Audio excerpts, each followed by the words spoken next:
probably heard the term respectful renovation. We work with so many real estate investors a lot of them haven't heard that term. Like if you rip it out and turn it millennial gray, so help me God, I'll find you. Like I just...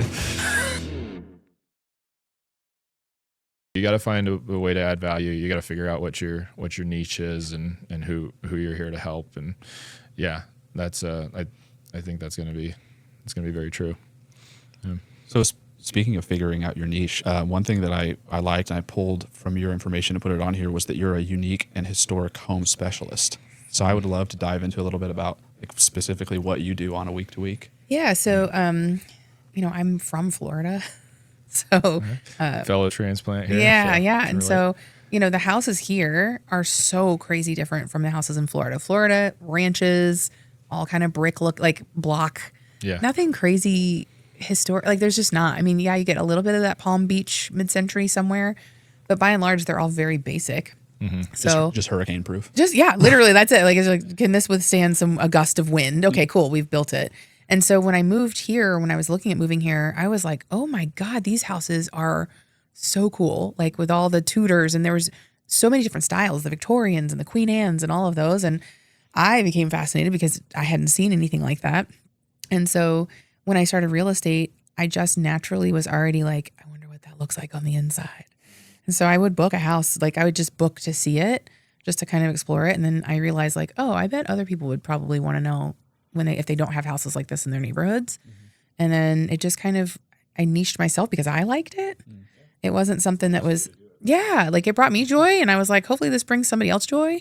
And that was the birth of what it is now. Mm-hmm. And so, and it is a very niche market. I mean, not everybody wants a historic house because they look at it and go, oh my God, I'm going to have to fix that. Mm-hmm. But I think there's a joy in that, like keeping the historic charm to things, because now everything's mass production, built out of plywood, and you hope that if the wind blows that it stays up. Oh yeah, and having that connection to the past, having that connection to history there is something really beautiful about it. And I'm sure in your world you've probably heard the term like respectful renovation. Yes, kind of.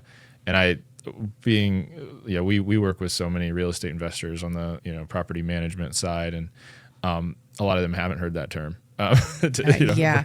Like if you rip it out and turn it millennial gray, so help me God, I'll find you. Like I was just thinking about millennial gray when you were saying that. I may be guilty. Yeah, I mean, I haven't done agreeable gray. To be fair, but I have done some repos gray, which is it's in that family. Yeah, I'm starting to. Well, I actually did a flip, assisted with a flip with an investor, and I was like, I'm begging you, please let me I will send you whatever price material you want, but let me just pick the hues and the colors. And it ended up in the New York Times.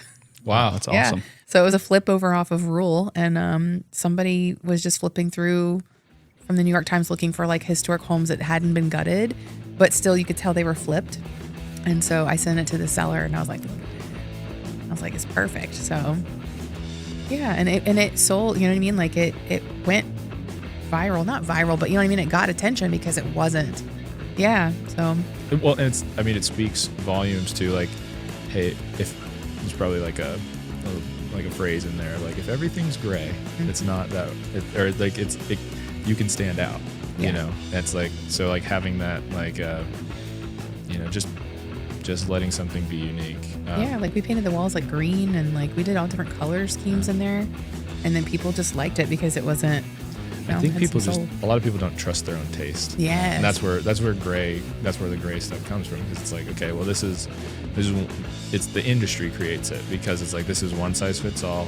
We can, investors can kind of be protected from themselves a little bit, because, it's the other side of that coin is somebody's like, well, yeah, I'm going to pick colors, and then they do everything hot pink, and nobody wants it, they don't do it in a tasteful, artistic way, Not everybody was a born artist. That's true. True. Well, in the 60s and 70s, it was avocado green, right? That was a hot thing for a while. And that Pepto-Bismol pink. Yeah. Too. And that's still, that kind of comes back a little bit. Yeah. I love it. Don't tell me. Keep it Pepto-Bismol. Yeah. You can check out our full library of episodes wherever you get your podcasts.